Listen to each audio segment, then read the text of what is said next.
Bueno, creo que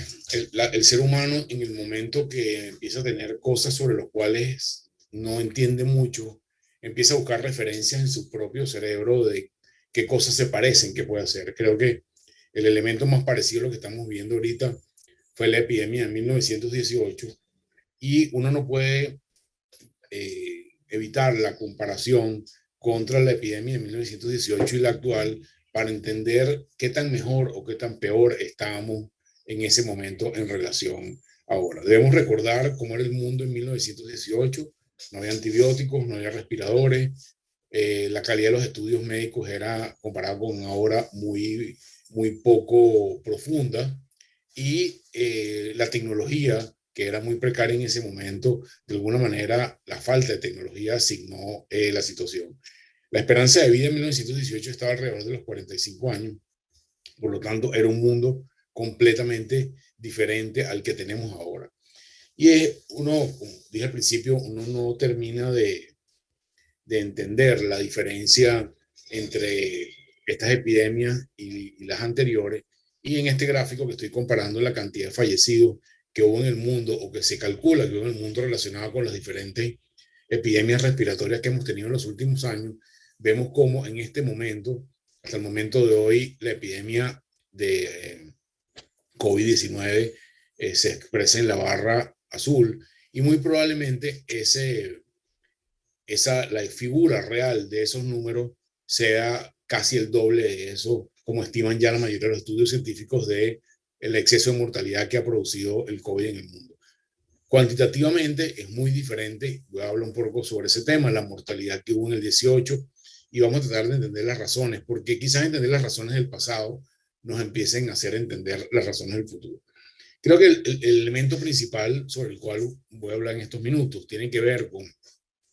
¿cuáles son los grandes determinantes de la epidemia en este momento? La epidemia se mueve más o se mueve menos por razones del comportamiento humano, del comportamiento viral, del propio virus, de la interacción entre los humanos en el virus, o por algunas reacciones antropológicas que permiten que la epidemia tenga en este momento claramente unas condiciones diferentes en unas partes del mundo que en otras. Solamente para recordar el tema de cómo fue la epidemia de 1918, los registros que hay de eso son muy precarios todavía hoy en día. Eh, Básicamente tenemos algunos registros como este de cómo fue la epidemia en ese momento y la importancia que tuvo en algunos de los países, de las ciudades más importantes del mundo. La epidemia actual en el mundo de COVID, actualizado hasta el domingo de esta semana, que terminó la semana anterior, y vemos que empezamos a ver un comportamiento, si se quiere, un poco diferente a la típica curva gaussiana muy formal, muy simétrica que veíamos en las epidemias anteriores. Y esto nos empieza a dar las primeras claves de la transmisibilidad. De alguna manera, ese escenario teórico de, de las epidemias como muy estándar empieza a desdibujarse con COVID-19, fundamentalmente porque el humano es capaz de modificar la historia natural de la epidemia en este momento, por sus acciones o por sus desacciones, pero de alguna manera este es el shape o esta es la forma de la curva. Eh, es muy probable que quizás aún en este momento estemos cerca de la mitad de la epidemia cuando vemos el mundo entero y hemos tenido subidas muy importantes, bajadas no tan importantes, que es en la situación en la que estamos en este momento, pero estamos muy lejos de que estemos del final de la epidemia. Otro elemento muy llamativo es que la epidemia no se ha comportado de la misma manera en todos los entornos, y esto es un elemento central de lo que voy a estar diciéndole en estos minutos, porque el entender cómo se ha portado la epidemia en los diferentes países nos hará quizás entender qué es lo que nos depara el futuro en términos de la epidemia. En esta curva, que es la misma que la curva del número de casos ajustada por millón de habitantes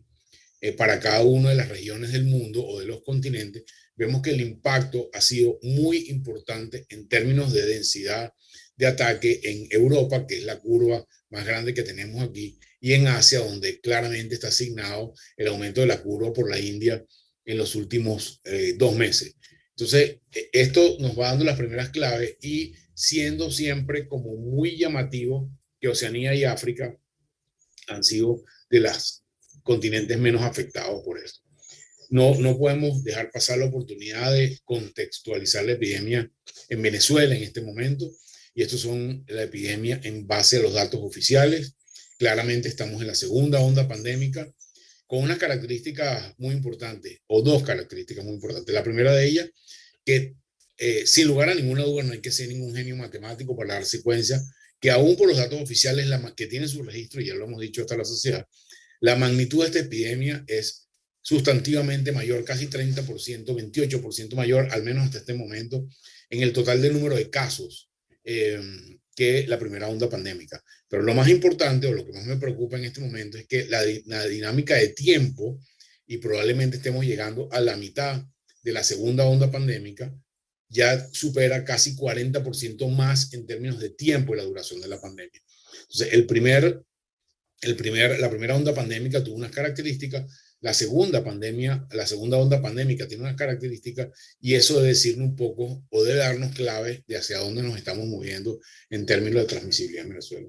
Y como nunca terminamos confiando en los datos nacionales, hemos generado, voy a compartir con ustedes en estas próximas láminas, una especie de monitoreo de datos propios levantados en los 40 hospitales más importantes del país, que nos dan las claves de un poco saber dónde estamos más eficientemente, sobre todo en algunos parámetros que no son conocidos oficialmente. En la línea abajo es lo que nosotros llamamos la afluencia, que es la cantidad de pacientes que concurren a unidades de emergencia o unidades de terapia intensiva en los 40 hospitales más grandes del país. Pero lo que quiero llamar la atención en esta gráfica es que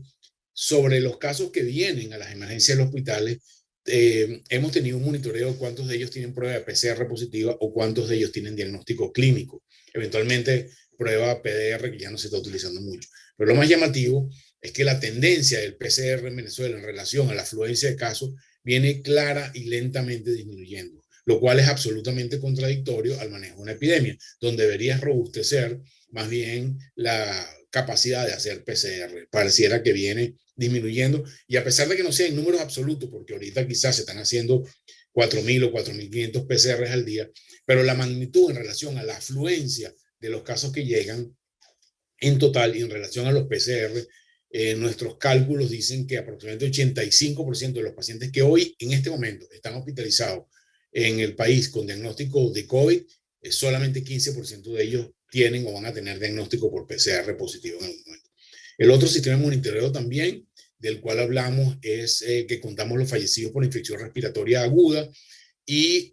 esto nos da un equivalente a la curva de afluencia, donde claramente estamos en la segunda onda pandémica, y los números de este monitoreo se han mantenido en una proporción de 3.5 a 4 a 1 en relación a los fallecidos oficiales. Creo que estas cifras revelan un poco mejor el número real de fallecidos intrahospitalarios, aquí no contamos los fallecidos extrahospitalarios,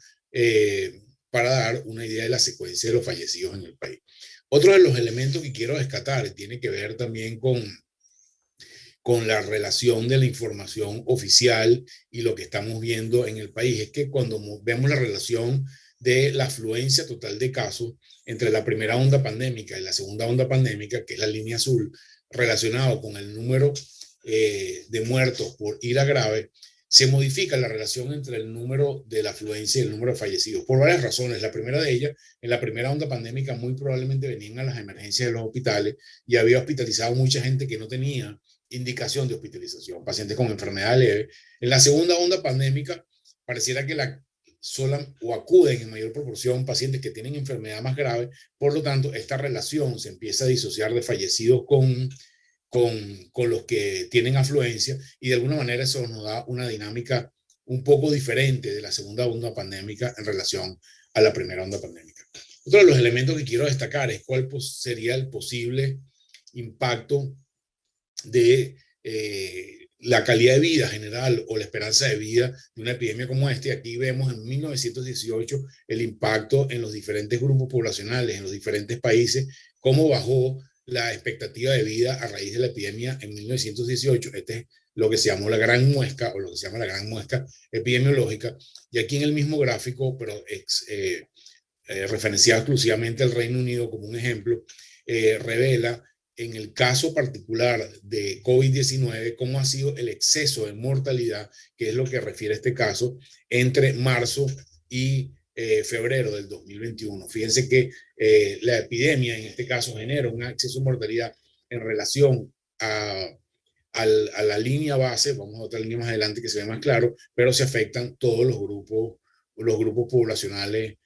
progresivamente, unos más que otros. Y en este donde vemos el exceso de mortalidad a través de los años nos da una idea de la magnitud del número de fallecidos extra que produjo la epidemia en relación al número de fallecidos habituales que tiene el país para la misma fecha. Tratando de hacer una comparación entre la onda pandémica de 1918 con la onda pandémica actual en el mundo de COVID, obtenemos este gráfico que las magnitudes no son exactas, pero lo que quiero ver es que había mucha información que decía que la estacionalidad o el clima en el mundo podía afectar de alguna manera la epidemia de COVID-19. Claramente, pareciera que no tiene una influencia particularmente importante la estacionalidad. Ha habido picos tanto en invierno norte como en invierno sur, tanto en verano norte como en verano sur, y pareciera más bien una dinámica de transmisión relacionada con la actividad de los seres humanos. En términos reales, la gente dice, bueno, esta epidemia es peor o es mejor que la de 1918, y en términos de tasa de ataque por cada 1.000 personas, o sea, tasa de muerte por cada 1.000 personas, comparando la mortalidad de 1918 con la actual, en este momento la epidemia de COVID-19 es 67 veces menor que la que fue en 1918. Imagínense la magnitud de la epidemia en 1918, que era la cantidad de fallecidos 67 veces mayor de lo que tenemos ahorita en COVID. Y yo creo que esta disminución en la mortalidad tiene una única explicación. Y la explicación fundamental es la modernidad. El hecho de que tengamos respiradores, que tengamos médicos mejor entrenados, que tenemos antibióticos, que tenemos unidades de terapia intensiva, que tenemos enfermeras entrenadas, que podemos identificar el virus tempranamente. O sea que yo creo que el impacto de la modernidad sobre un virus de una transmisión en relación a H1N1, que tiene un R sub 0 más o menos similar al que tenemos ahora entre 18 y actual, creo que este impacto en buena parte obedece al impacto de la modernidad. Pero algunas lecciones que quizás vimos en el 18, bueno, ya no estaba ahí, gracias a Dios, pero que la data nos puede decir y que lo estamos viendo ahorita, es que esta es la data de las curvas de diferentes ciudades de los Estados Unidos. Y fíjense que las cinéticas de las curvas en cada una de las ciudades fue completamente diferente y de alguna manera expresó las medidas de política pública que tomaron cada una de las ciudades para poder contrarrestar el virus. Algunas más eficientes, y por ejemplo la de Filadelfia, Pittsburgh, y otras menos eficientes, como fueron la zona del centro de los Estados Unidos y la costa este. Otra de las medidas que ya conocemos en 1918 y pareciera que se nos hubiera olvidado es que la utilización o las intervenciones de medidas no farmacológicas que son dependientes de tiempo en esta curva que se ve claramente en Estados Unidos, como a medida que el tiempo de respuesta ante la epidemia, medido en días, en el delay, en el retraso de las medidas tomadas, o el retraso de las medidas tomadas en relación a la mortalidad y en relación al número de medidas para controlar la epidemia, fue un fenómeno que ya se conocía en 1918. O sea que de alguna manera la rapidez en tomar decisiones de política pública para el control de la epidemia afecta claramente en el mundo entero y lo que conocemos anteriormente. Y esto conecta con una idea central de que la incapacidad de tener información en Venezuela que sea comprensible para los venezolanos, de alguna manera afecta nuestra comprensión de la epidemia en realidad, y va a ser una comparación entre el número de casos y la mortalidad de 3 países muy cercanos o 2 países muy cercanos como Perú y Colombia. En este caso vemos la curva de mortalidad, que es la barra amarilla abajo, y la curva de incidencia, que es el número de casos arriba en Perú. En este caso lo vemos en Colombia y en esto lo vemos en Venezuela. Llama mucho la atención que la curva de mortalidad en Venezuela es una curva particularmente plana, y eso deja una sombra muy importante sobre nuestra capacidad de entender el fenómeno cuando los datos de los cuales se dispone no son lo suficientemente creíbles o no son lo suficientemente transparentes. Siempre ha sido una preocupación para mí en particular tratar de entender los vectores que conllevan a la transmisibilidad y a los momentos de la transmisión. Yo creo que para poder entender este elefante grande hay que picarlo en pedazos, y la mejor forma de picarlo en pedazos, al menos en mi cabeza, es entender cuáles son los momentos diferentes de la epidemia y cuáles son esas variables que en cada uno de los momentos permiten la transmisibilidad en esos momentos. Entonces, primer momento, que es la llegada, cómo llegaba o cuándo llega el virus al país. En el caso de nuestra, escribimos un artículo en ProDaVinci que habló sobre ese tema, y la probabilidad basada en la cantidad de pasajeros que se transportaban internacionalmente fue el mejor determinante de cómo llegó o en qué secuencia llegó la epidemia a cada uno de los países de la región o en general del mundo, y era una función que era muy lineal en relación al número de vuelos que conectaban con las zonas que tenían casos en ese momento. Venezuela, por esa razón, entró tarde, y además eso probablemente, no solamente tarde, sino con un inóculo o una cantidad de gente infectada mucho menor que lo que tuvo, por supuesto, Milán o tuvo Bogotá, inclusive Panamá, que son ciudades, Panamá en particular como país, mucho menor cuantitativamente que Venezuela por el tema poblacional. Entonces, pareciera claro a estos momentos que la llegada de los virus obedece a razones que tienen que ver con la comunicación, que hoy parecen claras, pero que de alguna manera determinan cómo es el inicio de la epidemia en ese país. Después, una vez que el virus está circulando en el país, el rearreglo del ser humano, que tiene medidas antropológicas, cuánto camina, cuántas personas ve por unidad de tiempo, qué medios de comunicación utiliza, etcétera, etcétera, derivan en el gran transmisor o el gran determinante de la transmisión de la epidemia, que voy a explicar unas láminas más adelante. Pero hay algunas condiciones, en este particular en Venezuela, y voy a hablar sobre un paper que recién publicamos en Vaccine, ya está en preprint y va a salir en la versión oficial en un par de semanas, pero quería compartirlo con ustedes, como factores como la movilidad transfronteriza, la movilidad de los ciudadanos y la disponibilidad de gasolina han sido uno de los factores más importantes en Venezuela, medido con modelos matemáticos muy robustos, y que ha sido un determinante particular. Algunos otros elementos que también han pasado en otros países, como por ejemplo la realización de elecciones nacionales, que ya lo escribimos en otro artículo, cómo afecta la transmisibilidad. Y en definitiva, las medidas de control que utilizan los países y la estrategia más potente que tenemos ahorita, que es la utilización de la vacuna. Algunos datos de lo que pasa en el mundo en este momento es donde están los casos. Cuando vemos la distribución de nuevos casos por millón asociados a el índice de desarrollo humano, esto es una asíntota clara. ¿Qué significa? La mayoría de los países con alta transmisión son países hiperdesarrollados. Cuando lo vemos por continente, vemos el mismo comportamiento,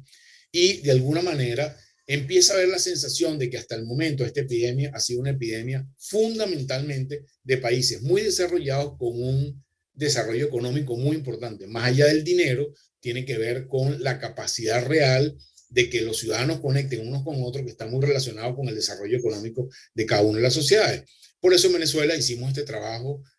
cuyo carga matemática estaba sobre la doctora Margarita Lampo y María Eugenia Grillet, con el tema de la modelación matemática, y utilizando datos de diversas fuentes nacionales,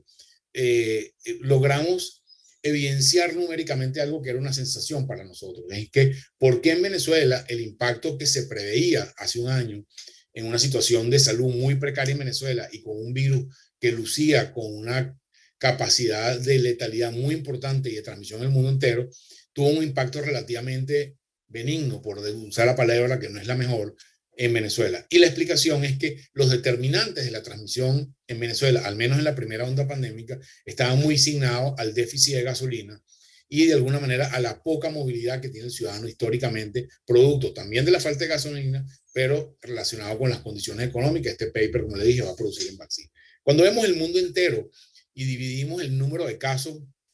per cápita basado en los deciles de Producto Interno Bruto, es decir, a la derecha de esta gráfica están los países más ricos y a la izquierda están los países más pobres, la cantidad de casos en los países pobres son sustancialmente menor que en los países ricos, pero los países muy ricos, como vamos a ver en la siguiente lámina, empiezan a controlar la epidemia. Este es el mismo gráfico, pero a través del tiempo. La zona verde es la zona de los países más ricos que tuvieron el primer impacto al principio de la epidemia, pero progresivamente con sus medidas de salud pública han ido controlando la epidemia progresivamente. Esta es la proporción del 100% de los casos, y vemos que a medida que ha pasado la epidemia empieza a atacar más a los países que tienen menor Producto Interno Bruto, y yo pienso en particular que hasta ahora estamos viendo solamente la mitad de la película y nos falta ver la epidemia en su comportamiento más extenso en los países con Producto Interno Bruto bajo, es decir, países pobres como el nuestro, sobre todo si no llega la vacuna. Cuando vemos dónde están los fallecidos en este momento, utilizando el mismo criterio, vemos que América Latina lamentablemente es un outlier, está fuera de la línea de comportamiento general del mundo en función de que tiene una sobreestimación o una determinación exagerada del número de muertos en relación al resto de los continentes, mientras que Europa tiene un subdimensionamiento de los fallecidos. Ya para ir terminando, porque estamos sobre el tiempo, me preocupa un poco lo que viene adelante y cómo medimos el potencial de impacto hacia lo que viene, donde tenemos que integrar no solamente la tasa de infección que tenemos hasta el momento,